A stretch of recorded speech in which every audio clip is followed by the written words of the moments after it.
Hello clever people and welcome to my review for Midway. So Midway is a film starring a bunch of famous actors including Woody Harrelson, and it follows the story of the US naval battle that took place in the ocean that is known as the Battle of Midway. This was a huge turning point in World War II because it took place after Pearl Harbor and it was truly US entering the war.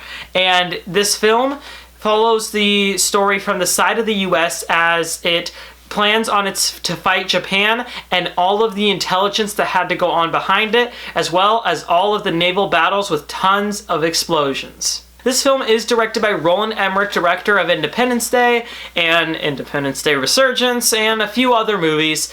And I gotta be honest, he's not my favorite director. He seems to me just kind of like a toned down Michael Bay. He has more focus on story than Michael Bay does, but a lot of his movies are just explosions, explosions, explosions, and very minimal plot and 30-minute long action scenes. So I wasn't all that excited for Midway. I mean, I thought it was going to be an okay movie. I thought that I was probably going to be entertained by the action, but at the end of it, I was just probably going to be bored. Not helping that was the fact that I knew going in it had about a 2-hour and 18-minute runtime, which was really, really long for an action movie like this. So I went into Midway very cautious and very tentative. And I had reason for that. Midway is not a great movie. It's really, really repetitive. That was a huge problem with this movie. It's 2 hours and 20 minutes basically, and it could have been an hour and 50 minutes. And not only would have I gotten way less bored, but the movie could have saved itself so many times from doing repetitive scenes over and over again, and scenes with the same message over and over again. It honestly made me want to check out. It made me want to leave the theater. I was very, very bored while watching it.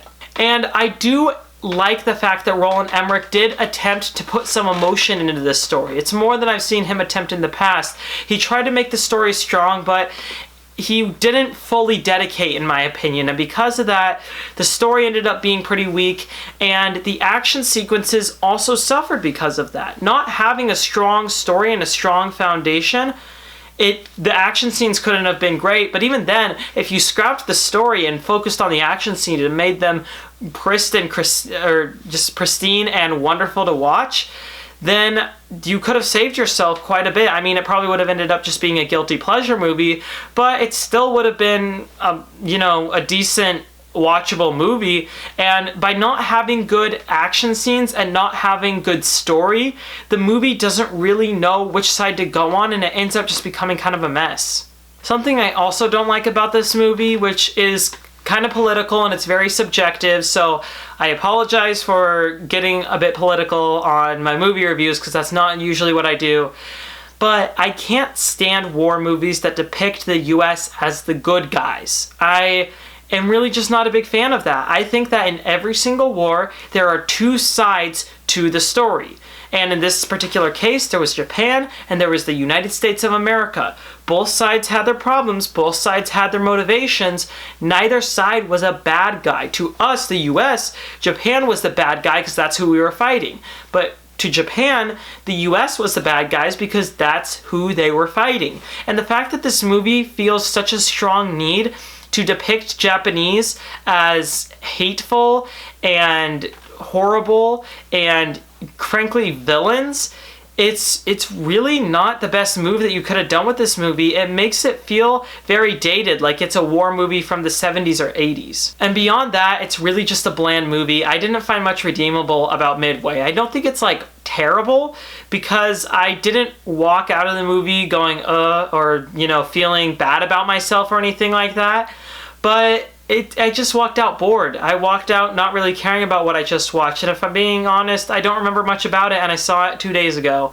So to me, Midway was a very throwawayable movie. That's not a word, but I'm making it into that. It's a movie that's easy to throw away. You won't remember it very long after you watch it. I will give Midway a 3.75 out of 10. Alright, that concludes my review for Midway. So, what are your thoughts on this film, or what do you think of Independence Day? Comment in the comment section below, and let me know.